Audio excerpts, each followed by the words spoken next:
State of the State, a push to expand vouchers and mapping new districts that could impact future elections. Hello, I'm Andy Ford, President of the Florida Education Association, and welcome to this week's FEA Frontline video report.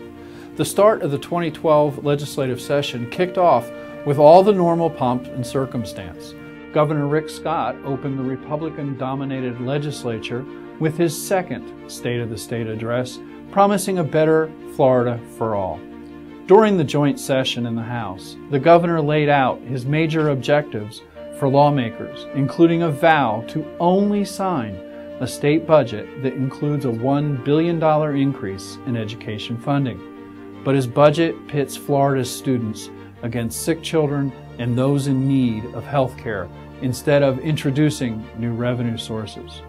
The governor said he spent the past year traveling the state and talking with parents who told him last year's $1 billion cut in education spending has hurt public schools, and support for education is necessary to ensure job growth and economic prosperity for the state. That's why this session, I ask you to continue your commitment to education, to ensure that the difficult decisions we must make on the budget are focused on prioritizing the things we all know are essential to the future of our great state. But as he gives, he also takes away.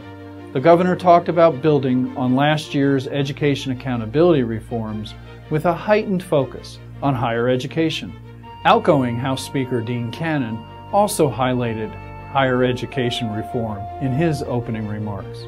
After a steady stream of reform proposals, several originating from this House, we have a higher education system with no clear mission, universities pursuing overlapping agendas despite limited public resources, and our community colleges rapidly transforming themselves into four-year degree-granting institutions. If left unchecked, members, we will continue to have a higher education system that is aggressively racing toward mediocrity. The governor repeated his commitment to job growth, education, and keeping the cost of living low. But state workers should brace themselves for another round of pension reform. The governor pointing out the state retirement system is underfunded. When teachers, firefighters, police officers who have not had a raise in over 6 years get their pay cut 3% of their already meager salaries for the work that they do serving our communities to pay for tax cuts for Publix and Walmart, Governor, we are broken. Meanwhile, the steps of the old Capitol filled with protesters chanting and waving signs during an Awake the State rally. Many were state workers still fighting layoffs, no pay raises, and a 3% required retirement contribution bite on their paychecks. But despite a year of great returns, our pension plan remains billions of dollars underfunded. We need to continue to closely monitor our pension plan and ensure that it will not become a liability for the taxpayers of the state or those workers who rely on it. This year, workers may see an increase in health insurance premiums. Demonstrations were held in cities throughout the state, marking the first day of the legislative session. In his opening remarks, Senate President Mike Herodopoulos didn't focus on hot topic issues such as education and pension reform, but warned lawmakers they again face tough decisions that will lead to more budgetary cuts. The Senate Reapportionment Committee got busy this week advancing its proposed new legislative and congressional maps.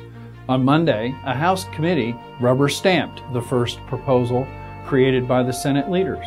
The plan redraws lines for the Senate's 40 districts and Florida's 27 congressional seats. Senate Minority Leader Nan Rich offered two alternative maps that created 20 Republican districts, 16 Democratic-leaning districts, and 4 that could go either way. But Rich withdrew her proposal to revise the Senate and congressional maps after getting opposition from some of her own members. The Minority Leader says the Senate committee's plan violate new constitutional amendments that prohibit creating districts that establish political advantages for incumbents or any political party. All congressional and legislative lines are supposed to be redrawn to reflect the census population and demographic changes. Senate President Herodopoulos said the full Senate is expected to advance its redistricting plan next week. Even though schools are struggling to find money, legislators didn't waste time pushing forward the expansion of unaccountable private school vouchers. Prior to the start of the session, members of the Senate Education Committee passed a bill to expand corporate tax private school voucher program, which strips more funding from education. Echoing the same chant that vouchers save the state money and help children in need, Fort Myers Senator Lizbeth Benaquisto told the committee the program leaves about 32% of the per-student funding behind to address school needs. But Tallahassee Senator Bill Montford challenged her statement and noted that some voucher schools are not providing a high-quality education. Senator Montford is sponsoring a bill that would allow school districts to sell ads on the sides of school buses. The funds will help cash-strapped school districts raise money for student transportation. Would you consider, and you don't have to answer this today, requiring these schools to take the FCAT? I mean, if it's good and if for public schools, then why not these schools? What's wrong with holding those schools to a high level of accountability, high level of transparency?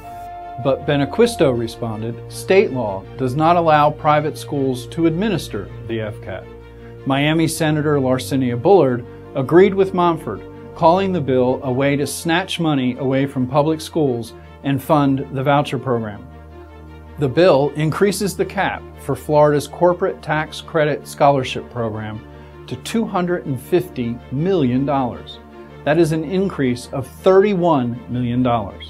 The bill passed its first Senate committee along partisan lines and now heads to the Senate Budget Committee. Make sure to check out feaweb.org for more legislative information and sign up for FEA's Take Action Alert. Don't forget to follow us on Twitter and Facebook. But before we leave, we want to share the FEA Bill Watch List. These are proposals that we need to carefully monitor throughout the legislative session. Make sure to stay updated with FEA Frontline Video Report. We'll see you again next week.